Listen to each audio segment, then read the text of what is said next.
प्यारे बच्चों, जैसा कि आप सभी लोग समझ रहे हैं, आज भरपूर इंतजार है आपको बहुत ही प्यारे और खूबसूरत चैप्टर के न्यूमेरिकल और सूत्रों का वर्णन सीखने के लिए। आप समझ रहे हैं कि हमारे उष्मा का अंतिम चैप्टर गैसों का अणुगति सिद्धांत, गैसों का अणुगति सिद्धांत यही चैप्टर है और आप सभी को इंतजार है इस चैप्टर के न्यूमेरिकल लगाने के लिए, हार्मोनों को सीखने का। तो जैसा कि जो है अभिजीत सावंत के भाई अनिरुद्ध मौर्य जी हैं, अनिरुद्ध मौर्य जी देखिए ज़रा, हम आपको सूत्र समझा रहे हैं और जो है ये सारे सूत्र आप अपने चैनल में डाल दीजिएगा, ध्यान से देखिए, वीडियो आज बना लीजिएगा जो जी। तो गैसों का अणुगति सिद्धांत ये हमारा जो है गैसों का अणुगति सिद्धांत चैप्टर। इसमें हमने देखा बहुत सारे सूत्र पढ़ा आप लोगों ने, पगला जाओगे आप लोग, इसमें बहुत सूत्र पढ़ाया मैंने। याद करो पुरानी बातें, जब जो है शुरुआत किए थे, बायल का नियम, चार्ल्स का नियम, दाब का नियम, गैस समीकरण से स्टार्ट किया है हमने। तो चलिए पहले नियम बायल, चार्ल्स और दाब, तो उन्हें जी ट्रिक वाइज चलते हैं। बायल, चार्ल्स, दाब के नियम के सूत्र के बजाय हम आपको बेटा पीवी बराबर R T N R T, यहाँ देखो जरा, पीवी बराबर एन आर टी या पीवी बराबर W upon M R T या पीवी बराबर के टी, इन सूत्रों का प्रयोग करेंगे। ठीक है, पीवी बराबर एन आर टी भी लिखा जा सकता है, एन मतलब मोलों की संख्या माने डब्ल्यू अपान एम भी लिखा जा सकता है, के टी मतलब आर बाई एन आ गया, इसमें समस्त अणुओं की संख्या आ गई। तो ये सूत्र का प्रयोग पहला है। और बायल, चार्ल्स गैस के नियमों के लिए हम लोगों ने पढ़ा है P1 B1 बटा T1 बराबर P2 B2 बटा T2।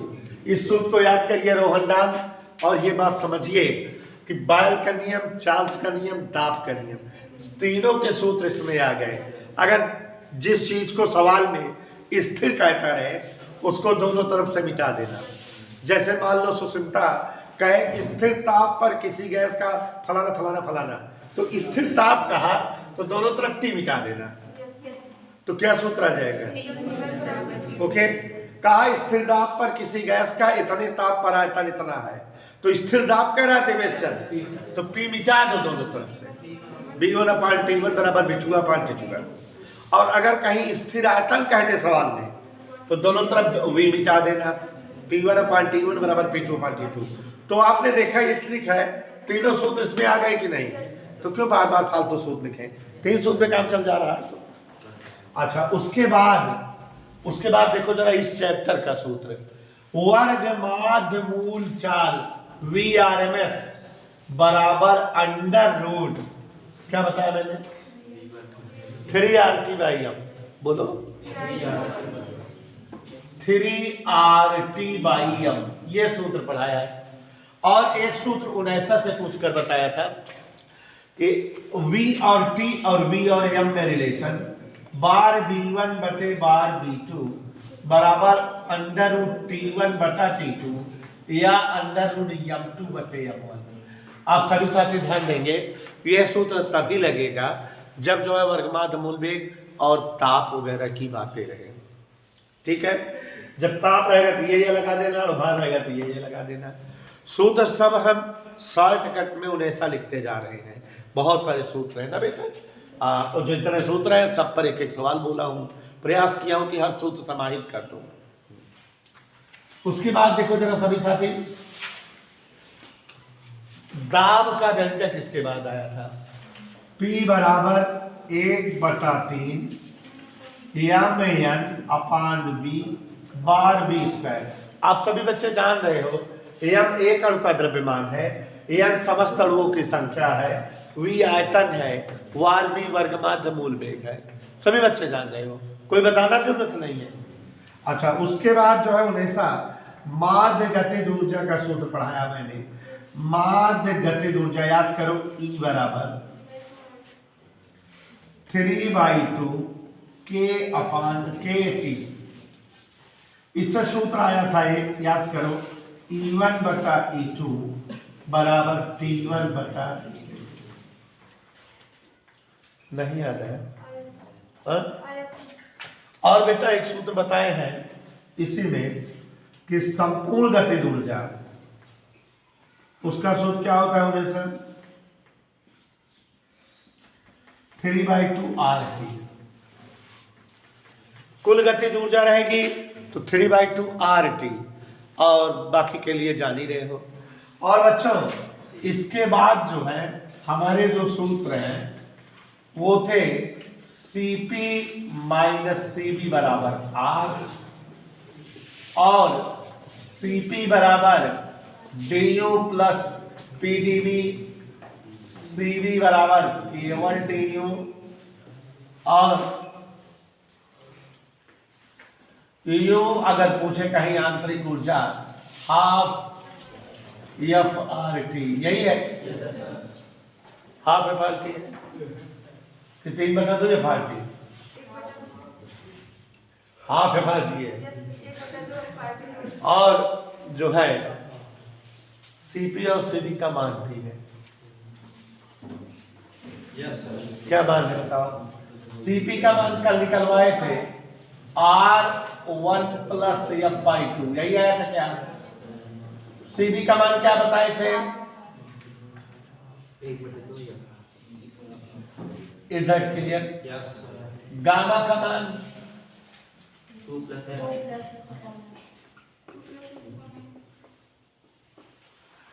आप गिन डालो, देखो कितने सारे सूत्र हो गए।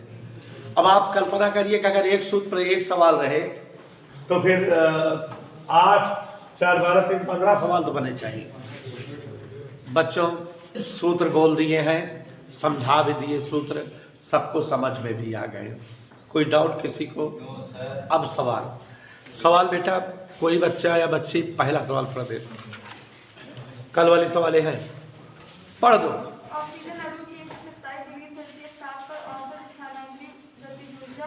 और कुल गतिज ऊर्जा बताइए।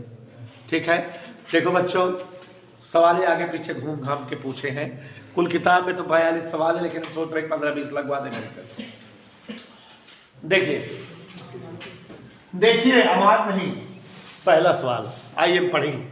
ऑक्सीजन अणु की 127 डिग्री सेल्सियस ताप पर, तो ताप पहले दिया है, कितना दिया बेटा? 127 डिग्री सेल्सियस, 273 जोड़ देंगे 400 केल्विन।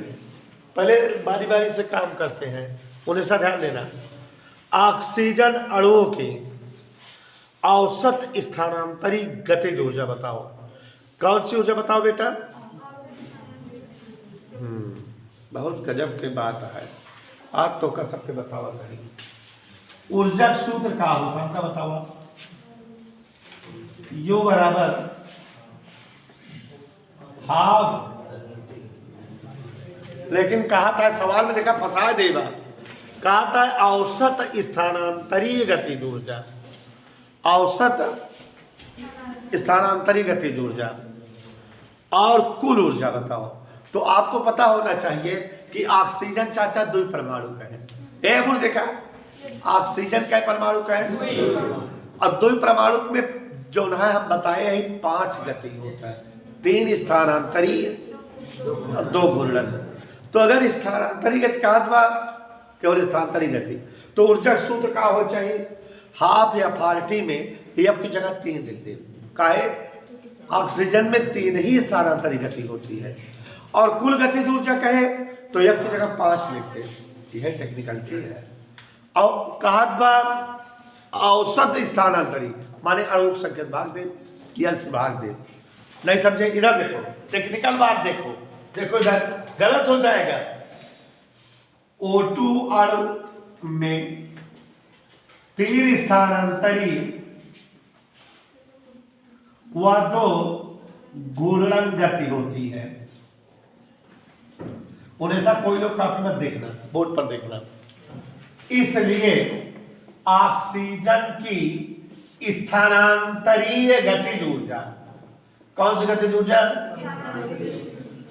आप सभी बच्चे ध्यान दे रहे हैं।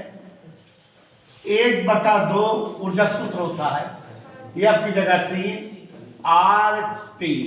लेकिन बेटा ये उत्तर नहीं होगा, क्योंकि वो देखो प्रश्न पढ़ो, कह रहा औसत स्थानांतरित गतिज ऊर्जा बताओ।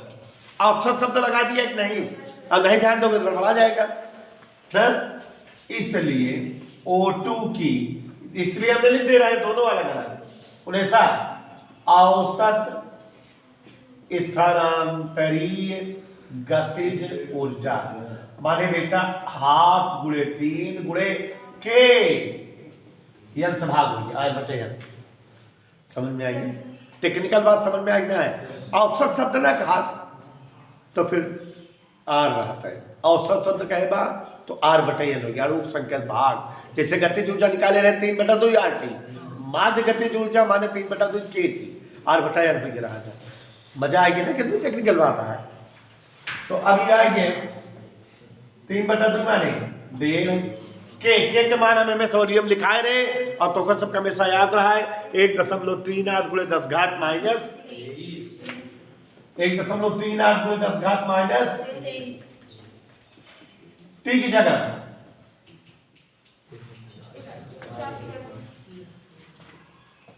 4 डेढ़े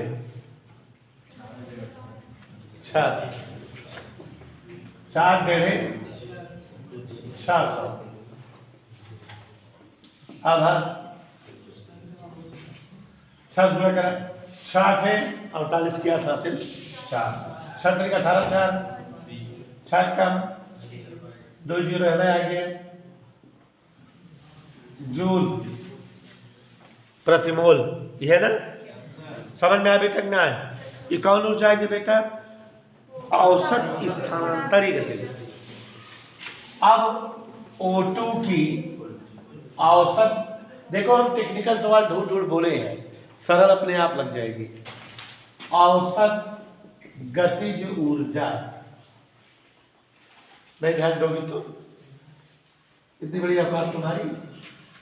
कुल गतिज ऊर्जा कहा बा, औसत कुल माने 3 2 5 मिला दे का सूत्र हो हाफ एफ की जगह 5 kT ना, समझो 5/2 माने यहाँ देख रहे हैं 227 कैलकुलेशन बराबर है 4 2.5 5 और 4 2.5 9 10 4 2.5 10 4 2.5 10 2.5 चौको 10।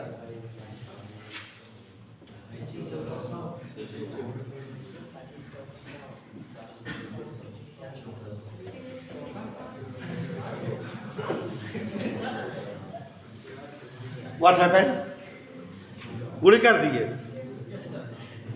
गुड़ी कर दिए। अगला पढ़ो, अगला। हाँ सवाल पढ़ो दूसरा। हाँ ए बच्चों, 1 मोल गैस की 0 डिग्री सेल्सियस ताप पर, आवाज नहीं भाई, स्थानांतरित गतिज ऊर्जा की गणना करिए। तो ध्यान दीजिए जरा, सवाल नंबर 2, 1 मोल गैस की, सभी लोग ध्यान दें, 0 डिग्री सेल्सियस ताप पर, ताप कितना दिया बच्चों? 273 केल्विन। हाँ, स्थानांतरित गतिज ऊर्जा, गतिज ऊर्जा का सूत्र बताओ। ऐसा गतिज ऊर्जा U बराबर हाफ F/T,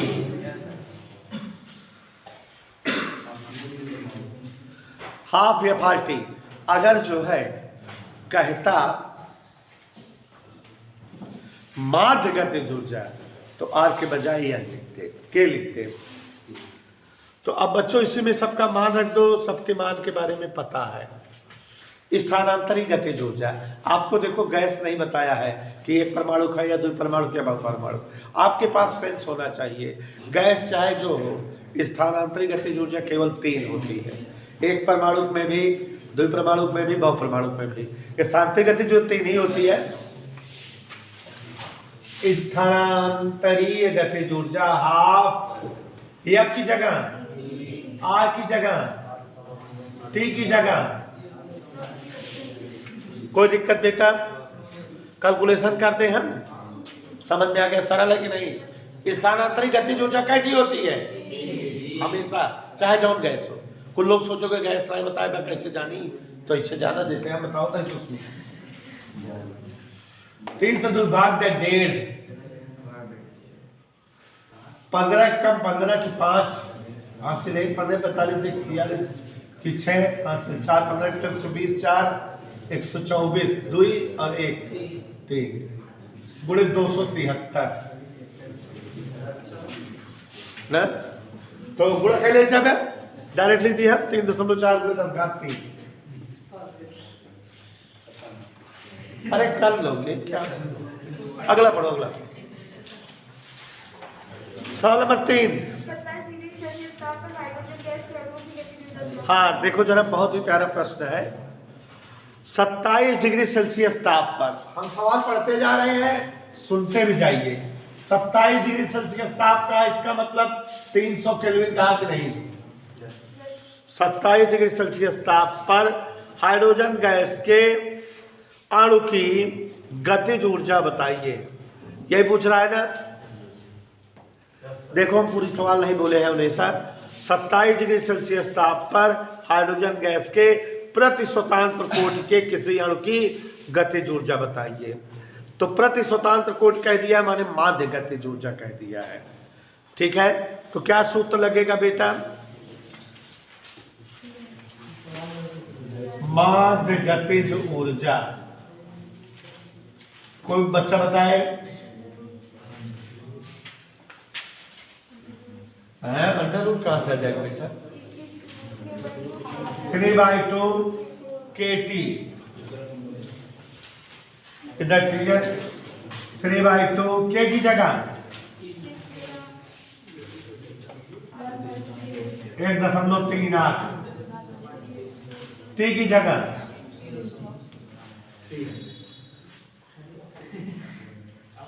हाँ 1.5 तिहाई 4.5। देखा इसे, एक दिक्कत होगा आधा 4.5, 10 घात -21, 4.5 गुणा करो 45 से गुणा करो, 45 सत्ते 360, 0 हासिल 36, 45 थी 135 और 36 171 हासिल 17, 45 से कम 45 और 17, 45 10 55 7 62, 2 और 1 3 है। सब लोग क्या दिक्कत है? 6.21 गुणे 10 की घात -21। Any doubt? काका हाँ अगला पढ़ो।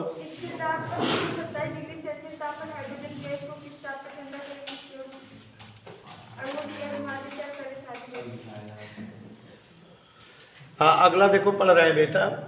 स्थिर दाब पर तथा 327 डिग्री सेल्सियस ताप पर, यही कहा है ना, स्थिर दाब पर 327 डिग्री सेल्सियस,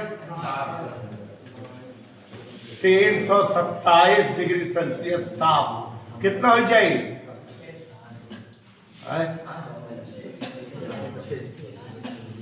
सवाल देखो, स्थिर दाब पर 327 डिग्री सेल्सियस ताप पर हाइड्रोजन को किस ताप तक ठंडा करें कि उसके अणुओं की वर्गमाध्य मूलचाल पहले से आधी हो जाए। पहले वर्गमाध्य मूलचाल नहीं मालूम है V, और अब वर्गमाध्य मूलचाल क्या हो गया है? टेम्परेचर आपको बताना है। कोई डाउट किसी को? मजा आ गई कि नहीं? अब आपके पास फार्मूला है, bar V1 by bar V2 under root T1 upon T2, मान रख दो V अपान V/2 अंडर रूट 600 बटा T2। बच्चों 20 भी कट गया, 2 बराबर अंडर रूट 600 बटे T2, दोनों बच्चों को वर्क कर दो, 4 बराबर 600 बटे T2, तो T2 बराबर 4 1.5 4 150 केल्विन। और सेल्सियस बताएंगे -127 275 होता है ना,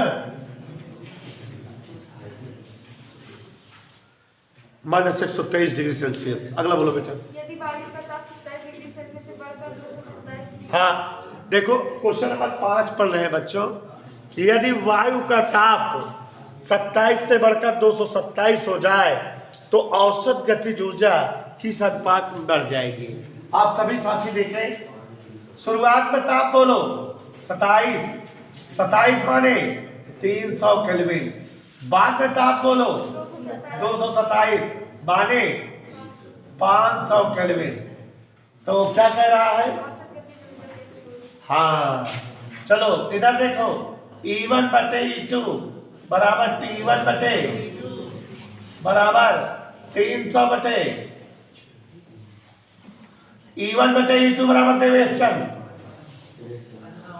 E2 बराबर 5/3 E1 माने ऊर्जा 5/3 गुना हो जाएगी। ऊर्जा कितने गुना हो जाएगी? समझ में आ रहा है? हाँ अगला पढ़ो। किस परम ताप पर 40 केल्विन ताप की आदर्श गैस हाँ किस परम ताप पर, मतलब आपसे ताप पूछ रहा है बच्चों। 40 केल्विन आदर्श गैस के अणुओं की वर्गमाद मूलचाल 3 गुनी हो जाएगी। इधर देखो, शुरुआत का ताप कितना है? 40 केल्विन। इस समय वर्गमाद मूलचाल मान लेते हैं अभी है। क्वेश्चन कह रहा है कि किस ताप पर चाल 3 गुनी हो जाएगी। किस ताप पर चाल, यही तो कह रहा है। जोत दे उसी तरह से है ना, V1/V2 √ T1/T2 वर्ग कर दो 1/9 बराबर T2 बराबर 360 केल्विन। T2 बराबर कितना आ गया? 360 केल्विन पे ताप इतने गुना हो जाएगा। किस ताप पर आदर्श गैस के अणुओं की वर्गमाद मूलचाल -20 डिग्री सेल्सियस ताप पर इतना लगाओ पहले।